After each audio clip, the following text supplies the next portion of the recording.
Who would have thought at the beginning of the year that face masks would have been an essential item for many Australians? But here we are. So today on How to Sublimate, we're going to show you how to decorate our fabric face masks. When shopping for the face masks on the GJS website, you'll notice there's two styles available. The reusable washable face mask with filter.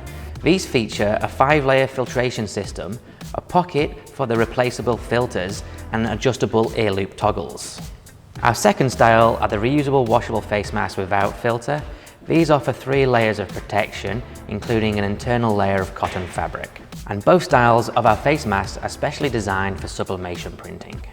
To create the masks, you'll need your blank substrates, heat-resistant tape, a lint roller, a pair of scissors or a knife. You may require a Nomex pad or a Teflon pillow, and your printed transfer, which you can create with a downloadable templates from the GJS website. The first thing we're going to do is to pre-press the masks, but before we do that, we want to use a lint roller to remove any excess fibres from the masks. We do that on both sides. And then we want to place it in the press on top of a Teflon and protective paper, and then just pre-press that for a quick 5 seconds. That's going to make it nice and flat and remove any excess moisture. Once we have pre-pressed the mask, we're going to trim down the transfer to make it easier to align. So for this, I'm going to use a pair of scissors. I'm going to trim around the top and around the bottom, leaving the excess paper on the sides.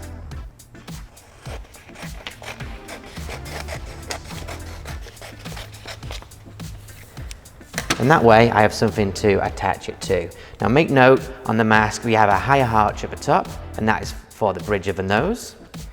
So take care when you're aligning it. And place that down onto the transfer.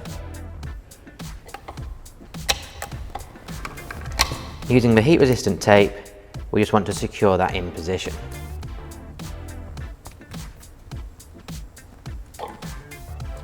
And make sure you have Teflon on the base of the heat press, and then you can also cover it with a protective paper. Then we'll place the face mask into the heat press so that the printed transfer is on top. And then we're going to press the recommended time, temperature and pressure.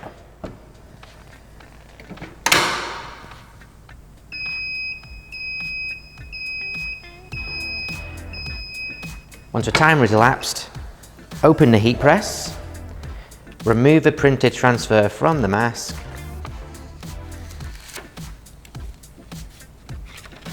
and once the mask is cooled, it is ready to wear. To get a tighter fit, a simple hack is to twist the ear loop with your fingers and place it back over the ear. Thanks for watching, and remember, full details on how to create these products, including time, temperature and pressure settings, can be found on the GJS knowledge base at help.gjs.co.